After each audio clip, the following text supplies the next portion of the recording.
رسول پاک صلی اللہ علیہ وسلم کے دنیا میں مبعوث ہونے سے پہلے دو قبیلے تھے، ایک قبیلہ بنو بکر، ایک بنو تغلب۔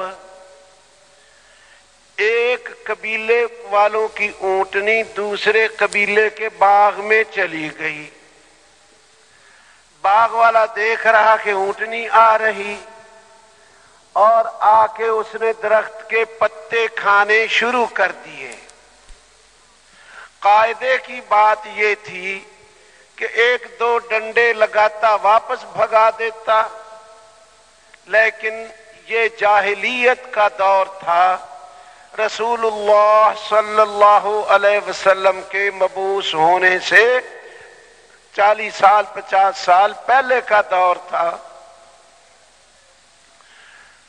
چنانچہ اس باغ والے نے تلوار کھینچی، اونٹنی کے تھن کاٹ دیے، دودھ کی جگہ کاٹ ڈالی۔ اونٹنی چیختی چلاتی اپنے مالک کے گھر پہنچ گئی۔ مالک نے دیکھا تھن کٹے ہوئے، تلوار اٹھائی، خون کے نشان دیکھتا ہوا، قدموں کے نشان دیکھتا ہوا اس باغ میں پہنچا۔ جہاں تھن کٹے تھے وہاں بہت سارا خون پڑا تھا۔ پتا چلا کہ اس باغ والے کا کام ہے۔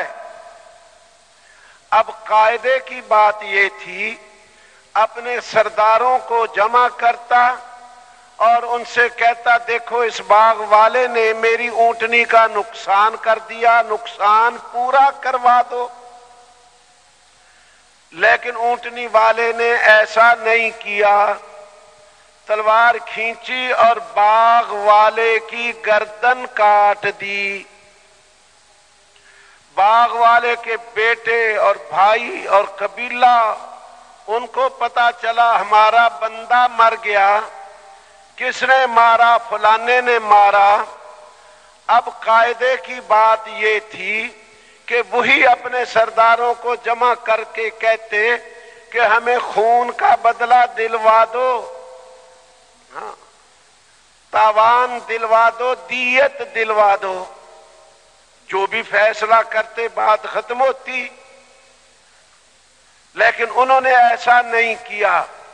تلواریں کھینچی اور اونٹنی والے کی گردن کاٹ دی۔ اس کے بھی بیٹے، اونٹنی والے کے بھائی اور رشتہ دار، انہوں نے تلواریں کھینچی۔ باغ والے کے بیٹے اور رشتہ داروں نے تلواریں کھینچی۔ جنگ چھڑ گئی، کوئی ادھر سے مرے، کچھ ادھر سے مرے، اور ایک قبیلہ ہار گیا، ایک جیت گیا۔ جو ہار گیا اس نے سال یا 6 مہینے چپ کے ہتھیار جمع کیے، اپنے ساتھ اور قبیلوں کو شامل کیا اور دوسرے قبیلے پہ حملہ۔ پھر انہوں نے چپ کے ہتھیار جمع کیے، اپنی قوت بنا کے ان پہ حملہ۔ 40 برس تک جنگ جاری رہی۔ حرب بسوس اس جنگ کا نام تھا، سارے عرب میں پھیل چکی۔ ان حالات میں جناب رسول پاک صلی اللہ علیہ وسلم مبعوث ہوئے۔ پھر انہی لوگوں میں سیدنا ابوبکر صدیق جیسے، سیدنا عمر رضی اللہ عنہ جیسے، سیدنا عثمان، علی، طلحہ، زبیر اور مہاجرین، انصار، عشرہ مبشرہ، ایسے مبارک لوگ تیار ہوئے جن کے بارے میں، ان کی مدح میں، ان کی تعریف میں قرآن اترا آسمانوں سے۔ یہ وہی لوگ تھے۔ کیا کیسے ایتیں آئیں؟ فَإِنْ آمَنُوا بِمِثْلِ مَا آمَنْتُمْ بِهِ فَقَدْ اهْتَدَوْا۔ اگر لوگ ایسے ایمان لے آئیں جیسے تم ایمان لائے ہو، صحابہ کو کہہ رہے ہیں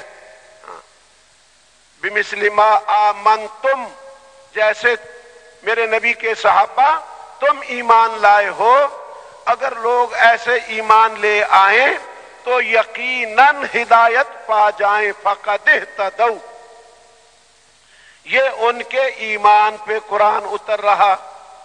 پھر ان کی عبادات پہ، تتجافى جنوبهم عن المضاجع يدعون ربهم خوفا وطمعا كانوا قليلا من الليل ما يهجعون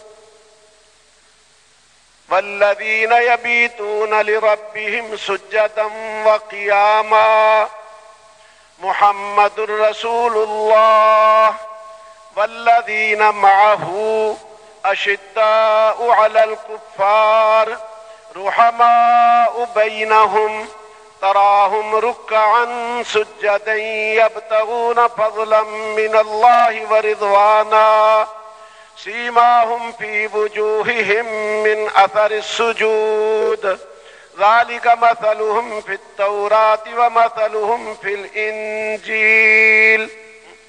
اس طرح کی بہت آیتیں ان کی عبادت پہ اتری ہیں۔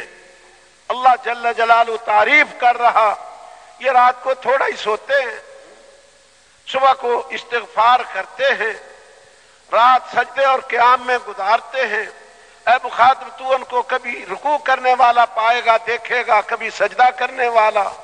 تو یوں آیتیں ان کی عبادات پہ نازل ہوئی، انہی کے اخلاق کے بارے میں آیتیں نازل ہوئی۔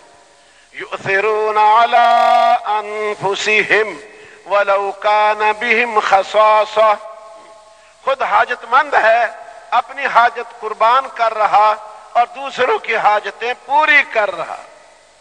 وَيُطْعِمُونَ الطَّعَامَ عَلَى حُبِّهِ مِسْكِينًا وَيَتِيمًا وَأَسِيرًا، کھانا کھلاتے ہیں اللہ کی رضا کے لیے یتیم، مسکین، قیدی کو۔ تو یوں ان کے اخلاق کے بارے میں قرآن اتارا جا رہا ہے۔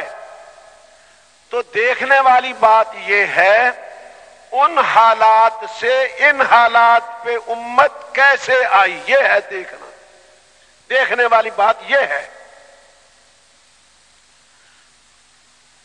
جب رسول پاک صلی اللہ علیہ وسلم پہ شروع میں پہلی وحی آئی، آپ اکیلے تھے۔ یہ باتیں دھیان سے سننی ہیں، ہاں دھیان سے سننی ہے۔ ہم ایک کام کے لیے آئے ہیں، ایک محنت سیکھنے کے لیے آئے ہیں، ہمارے سامنے ایک مقصد ہے۔ ہم ساری انسانیت میں ایک تبدیلی لانا چاہتے ہیں۔ کون سی تبدیلی؟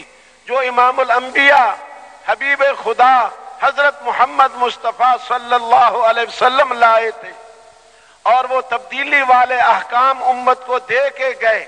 اور یہ پہلے عرض کر دیا، تبدیلی اللہ ہی لائیں گے، فاعل حقیقی اللہ پاک کی ذات ہے، ہاں قوت تقدیر اللہ پاک کی ہے۔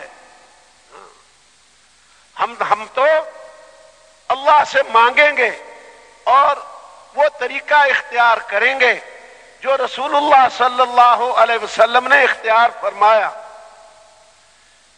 ہماری بنیادیں جو ہیں ان میں ایک یہ بات ہے، ہم محنت میں رسول پاک صلی اللہ علیہ وسلم کا مبارک طریقہ زندہ کرنا چاہتے ہیں۔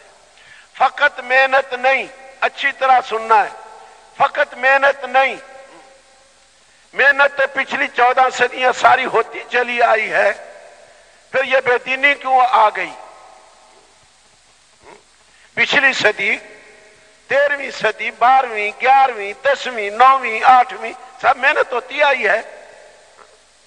اگر محنت بیچ میں بالکل رک جاتی تو ہم تک کیسے بات پہنچتی؟ ہم محنت میں رسول پاک صلی اللہ علیہ وسلم کا مبارک طریقہ زندہ کرنا چاہتے ہیں۔